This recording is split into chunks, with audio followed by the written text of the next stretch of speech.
Alabama. Do you recognize the church behind me? It's the 16th Street Baptist Church.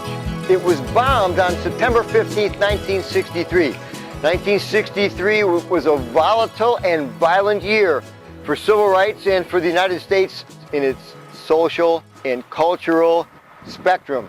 All across the country, things were happening that was shaking up the society, things that were making a big difference. January 11th, 1963, Governor George Wallace was inaugurated. He was just elected governor of Alabama in November of '62. He took office on January 11th. He said segregation now, segregation tomorrow, segregation forever. Martin Luther King came to Birmingham because they wanted to integrate the schools. On April 12th, 1963, he was arrested here for demonstrating, having a parade without a permit. He was put into the Birmingham Jail. 4 days later, he issued the letter from the Birmingham Jail. This is Kelly Ingram Park behind me. On May 2nd, May 3rd, May 4th, and May 5th, 1,000 young kids, most of them students, some of them as young as 8 years old, demonstrated here in the park for the purpose of having schools integrated by the next fall term in September. In fact, Bull Connor, the public safety commissioner, brought police dogs and fire hoses. And for all those days and for all those demonstrations, they abused those young kids. Much of it was videotaped and it was sent out around the national news, and you can see for yourself exactly what happened here.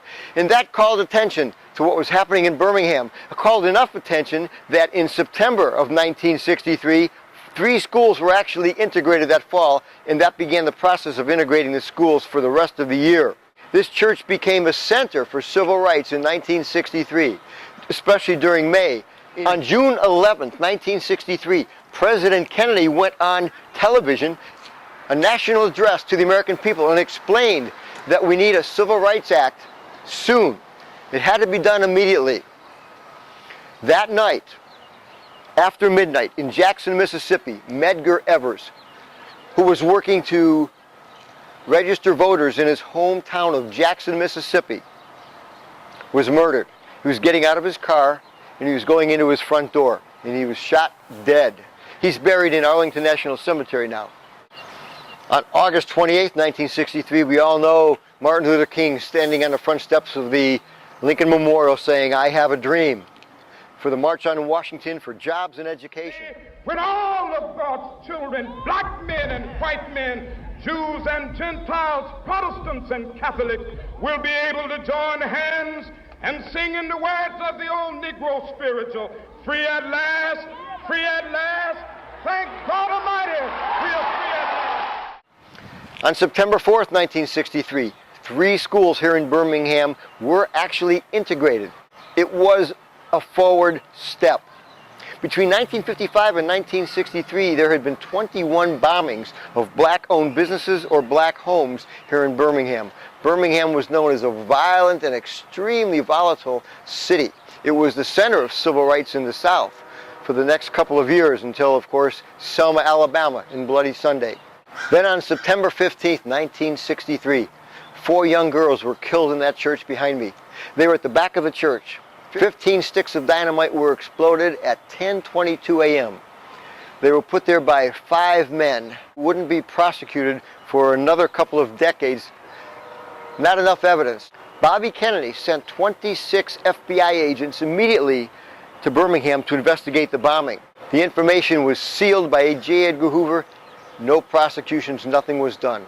In 1977, a new attorney general here in Alabama began an investigation, and he began to unseal the records and investigate exactly what happened, which led to prosecutions of 3 of the 4 men. One of the men died before he could be prosecuted, but the other 3 men were found guilty. The bomb went off at the back of the church, behind the church. There were 5 young girls in the basement at the time, and they were changing into their outfits for the sermon that the minister was going to be giving. The blast killed 4 out of the 5 young girls. All along here, the cars that were on the street, the cars that were parked here, the damage, the back of the church was blown out. The debris, the bricks, everything was all over the street. It looked like a war zone, as you can see from the photographs of the cars that were parked right here along the street. Let's take a walk around the back of the church. The back of the church was blown out here. There were cars parked in here. As you can see, this photograph of a 1958 Buick Roadmaster parked right here. The cars were damaged. The cars were destroyed. The back of the church was destroyed. It was inside this window, inside this basement, where the 4 young girls were killed. You can see the memorial here to them, all 4 of them. They have their names on this memorial: Addie Mae Collins, Carol Denise McNair, Carol Robertson, and Cynthia Wesley. These 4 girls. And you can see there's 5 carnations for the 5 girls because 4 were killed and 1 was injured. The 5th one, of course, was Addie Mae's sister, Sarah Collins. She was extremely injured. She lost the vision in her right eye, and to this day she carries the scars and the wounds from 51 years ago. This is the back of the church. This back of the church was blown out. It was totally devastated, damaged like a war zone. 15 sticks of dynamite. On April 12, 1963, Martin Luther King and Fred Shuttlesworth were arrested for parading without a permit at the Kelly Ingram Park, right across the street from the center of the civil rights movement here in Birmingham, the 16th Street Baptist Church. They were arrested and brought here to the Birmingham Jail. And for 4 days, until Bobby Kennedy was able to intercede and get Martin Luther King freed, he sat here and he wrote a letter, over 7,000 words, putting his thoughts, his philosophy for nonviolence, but yet civil protest, into a letter. It's known as Martin Luther King's letter from the Birmingham Jail. For 4 days, until Bobby Kennedy was able to intercede and get him released from this jail, he sat here and he wrote that letter that is now known as Reverend Martin Luther King's letter from the Birmingham Jail.